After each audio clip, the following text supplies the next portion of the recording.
یہ یاد رکھنا، مسجد میں آؤ فرض نماز پڑھو، گھر میں نوافل پڑھو گے اس میں خیر ہوگی، برکت ہوگی، نیا گھر بنتا ہے۔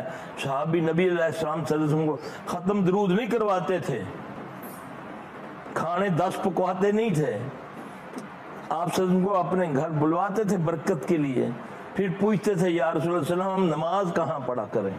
اعوذ باللہ من الشیطان الرجیم، بسم اللہ الرحمن الرحیم۔ وَإِن يَمْسَسْكَ اللَّهُ بِضُرٍّ فَلَا كَاشِفَ لَهُ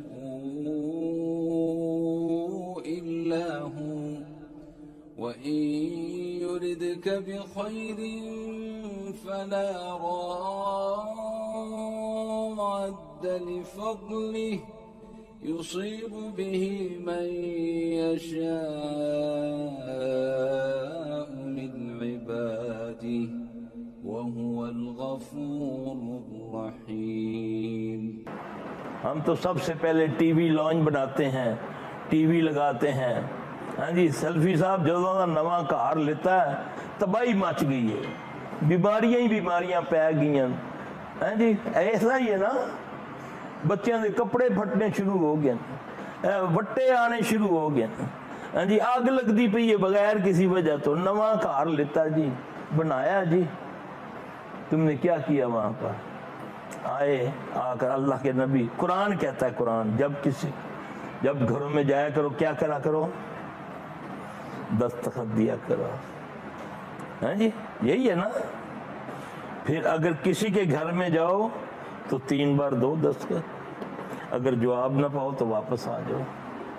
اگر کوئی یہاں تک تمہیں کہہ دے پہلے السلام علیکم کہو، یہاں تک اگر کہہ دے کہ ہم نے آپ سے نہیں ملنا، ہمارے پاس ٹائم نہیں ہے، تو برا منائے بغیر واپس چلے جاؤ، اس میں تمہارے لیے بہتر ہے، اللہ جانتا ہے۔ یہ قرآن کی آیت ہے، سورہ نور میں پڑھ لینا، 24 نمبر سورہ ہے، اس میں پڑھ لینا، اس میں کسی کے گھر میں جاؤ جا کر سلام کرو، کوئی پاؤ یا نہ پاؤ، یا اپنے گھروں میں آؤ، اس سے خیر ہوتی ہے، اس سے برکت ہوتی ہے۔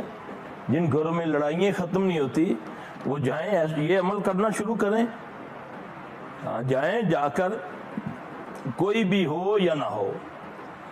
اب میں جا کر کہتا ہوں میری بیوی نے میں نے سلام کرنا سی، نوکرانی آئی ہے دروازہ کھولنے سے میں نے اس کو سلام کرنا چاہیے۔ مجھے اللہ کہہ رہا ہے جب تم جاؤ اپنے گھر یا کسی کے گھر میں تو کیا کرو؟ مجھے کہا نا، جانے والے کو کہا نا، چاہے وہ بادشاہ ہے چاہے وہ گدھا ہے، ہاں جی اس کو بولا کہ وہ سلام کسی کو پاؤ یا نہ پاؤ۔ یہ باتیں تھی امت کو سمجھانے کے لیے، ہم نے کسی اور لائن میں لگا دیا، ہم نے ان کو لگا دیا فرقہ واریت میں، کیونکہ ان باتوں سے دکانیں نہیں چلتی، اس سے دکان چلتی ہے۔ تو اللہ تعالیٰ محفوظ رکھے، یہ باتیں سیکھنے والی ہیں، بچوں کے سکھانے والی۔ ان خبیث الشیاطین جنوں کی کیا ضرورت تھی؟ یہ تو مومن کے جوتے کی آواز سے بھاگ جاتے ہیں۔ حضرت عمر رضی اللہ تعالیٰ عنہ کے بارے میں کیا فرمایا؟ صحابی آ کے عرض کرتے ہیں یا رسول اللہ صلی اللہ علیہ وسلم آج میں نے بڑا عجیب سا خواب دیکھا ہے کہ ایک بہت زبردست پہلوان ہے، بڑی طاقت والا، تو یہ نہیں پتا کہ میرا کون سا ساتھی اس کے مقابلے پہ ہے وہ بڑی جان والا، وہ جو پہلوان ہے، لیکن اس کی ٹانگیں سوکھی ہوئی ہیں، کمزور ٹانگیں، لیکن جسے میں۔ اب صحابی کس کو بتا رہے ہیں خواب؟ آپ صلی اللہ علیہ وسلم کو۔ تو آپ صلی اللہ علیہ وسلم یا رسول اللہ، وہ اس کے ساتھ مقابلہ کرنے شروع ہو گیا، میرے ساتھی نے اس کو بجھاڑ دیا، تو اس نے بولا اچھا یار مجھے چھوڑ دو، میں آئندہ تمہارے ساتھ نہیں لڑوں گا۔ جیسے ہی وہ اٹھا اس نے دوبارہ اس پر حملہ کیا، پھر اس نے اس کو بجھاڑ دیا، حالانکہ وہ اس سے طاقت میں بہت زیادہ تھا۔ اب اللہ کے نبی صلی اللہ علیہ وسلم مسکراتے جا رہے ہیں، اس کے خواب سنتے جا رہے ہیں۔ تیسری بار پھر آپ نے فرمایا، تو جب وہ میرا ساتھی اس کے سینے پہ سوار ہو گیا تو اس نے کہا اگر سورہ بقرہ پڑھ لی جائے جس گھر میں تو وہاں میں نہیں آؤں گا۔ تو آپ صلی اللہ علیہ وسلم نے فرمایا تم جانتے ہو وہ کون تھا؟ نہیں یا رسول اللہ صلی اللہ علیہ وسلم وہ تمہارا ساتھی تم جانتے ہو کون تھا؟ نہیں یا رسول اللہ صلی اللہ علیہ وسلم واضح نہیں. آپ نے فرمایا وہ عمر رضی اللہ تعالیٰ عنہ تھے، اور عمر کا راستہ کاٹ دیتا ہے شیطان. جہاں سے عمر گزرتا ہے تو شیطان وہاں سے گزرنا چھوڑ دیتا ہے. آج تک شیطان گالیاں دے رہے ہیں عمر رضی اللہ تعالیٰ عنہ کو. یاد رکھنا عمر رضی اللہ عنہ کی ہستی وہ ہے کہ 24 مشورے اللہ نے 24 قرآن میں جو نبی کو مشورے دیے عمر رضی اللہ عنہ، اللہ نے فرمایا یہ صحیح ہے. جاؤ پڑھ کے دیکھو قرآن. اللہ تبارک تعالی ہمیں ان کے نقش قدم پر چلنے کی توفیق عطا فرمائے.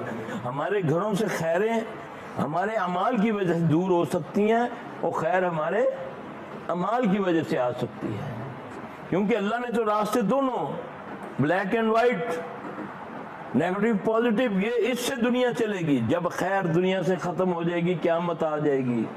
جب شر دنیا سے ختم ہو جائے گا قیامت آ جائے گی. دنیا چلتی خیر و شر کے ساتھ ہے، اور پھر شر سے بچنے کے طریقے ہمیں کائنات میں سب سے افضل ترین شخصیت جس کو اللہ نے اتھارٹ کیا اس کا نام ہے محمد صلی اللہ علیہ وسلم، جس کے بارے میں اللہ نے اس کتاب میں جو اللہ نے کتاب بھیجی فرمایا جو یہ کہتا ہے وہ میری بات کہتا ہے. وَمَن يُطِعِ الرَّسُولَ فَقَدْ اطاع اللہ. جس نے نبی کی اطاعت کی فقط اس نے، میرے نبی اپنی طرف سے کچھ نہیں کہتے، جو کہتے ہیں وَمَا يَنْتِقُ عَنِ الْهَوَىٰ إِنْ هُوَ إِلَّا وَحْيٌ يُوحَىٰ. اپنی طرف سے کچھ نہیں کہتے. یہ ہے نبی کی شان.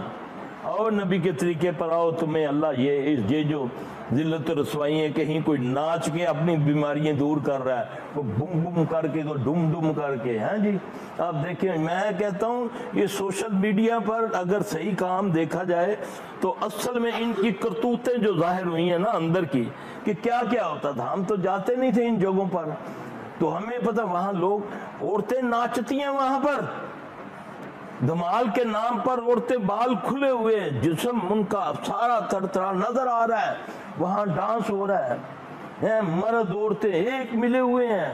اسلام میں یہ کہاں ہے؟ ایسا تو ہندوؤں میں بھی نہیں ہے. وہ بھی اگر کوئی ڈانس کرنے والی اس کو بڑا مقدس ڈانس سکھایا جائے گا، اس کو داسی کو پتہ نہیں کیا بولتے ہیں. یہاں تو ہر خاص و عام جو کسی کو دیکھتا ہے وہ ناچنا شروع کر دیتا ہے. ایک کسی نے بھیجی مجھے، اس نے بتا وہ قوال کہتا ہے بابا جی کہتے ہیں جڑا تمہال نہ پاوے پھر گالی دیتا ہے، وہ کاٹ دیتے آگے سے، ہے نا. یہ کیا ہے یار؟ بابا جی کہتے بابے اپنی ہوش کوئی نہیں. لوکاں چایا ٹنگاں اُدیاں مڑیاں پئیاں، جواں اساں پئیاں، انجن لوکی چکدے پے انہوں نا اودے نال تمال اس نے بھی پواندے پے انجن. پتہ نہیں کتنی اس کی عمر ہے، کیا وہ ہے، بدبو اس سے آ رہی ہوگی، نہ اس نے کپڑے چینج کیے ہوئے. نہیں جی مجذوب ہے، یہ پہنچے ہوئے. اللہ اکبر کبیرہ. پہنچے ہوئے کہاں پہنچے ہوئے ہمیں پتہ ہی کوئی نہیں. صفائی نصف ایمان ہے. نبی علیہ السلام بھی جب اللہ کے ہاں آتے ہیں، جب نماز کے لیے آتے ہیں، وضو کرتے تھے نہیں؟ آپ صلی اللہ علیہ وسلم کرتے تھے کہ نہیں وضو؟ ہاں جی. تو یہ پانی کو زندگی میں ہاتھ ہی نہیں لگایا، یہ سرکار بن گئی، اللہ کے قریب پہنچ گئے. صفائی نصف ایمان ہے ہمارے اسلام کے.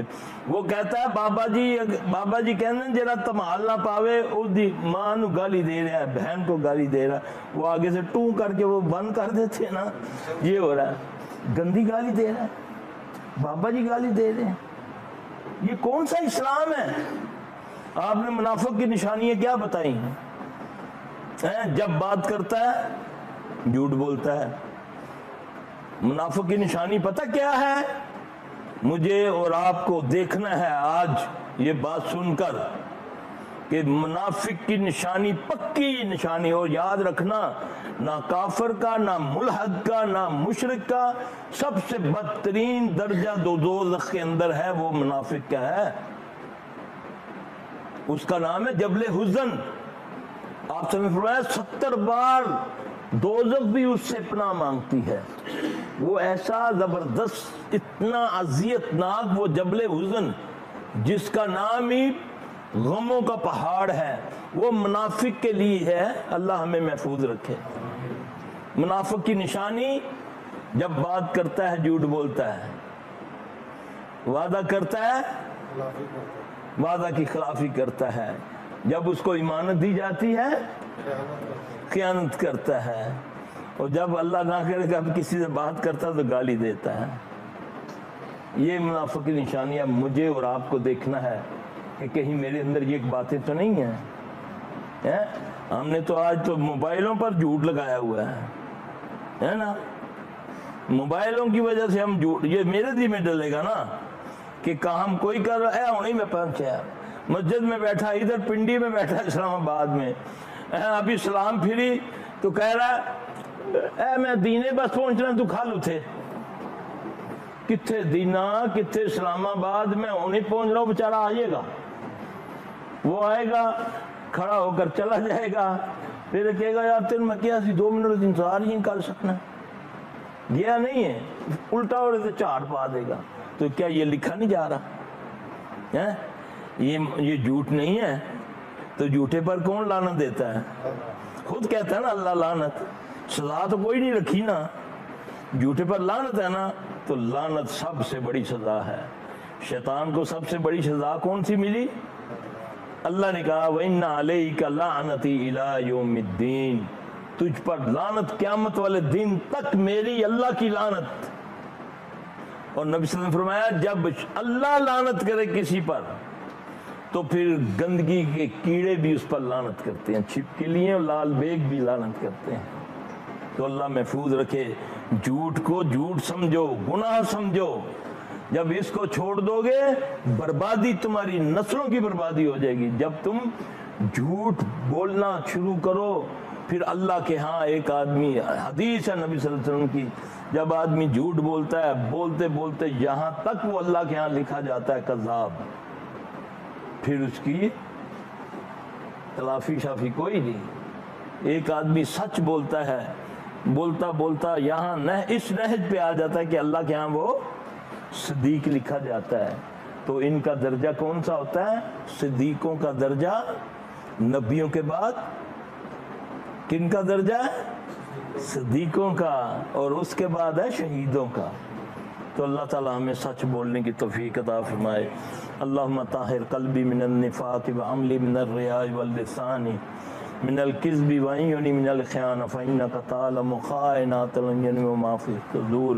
اے اللہ ہمارے دلوں کو نفاق سے پاک کر دے، اے اللہ ہمارے عمل کو ریا سے پاک کر دے، اے اللہ ہماری آنکھوں کو خیانت سے پاک کر دے، اے اللہ ہماری زبانوں کو جھوٹ سے پاک کر دے، اے اللہ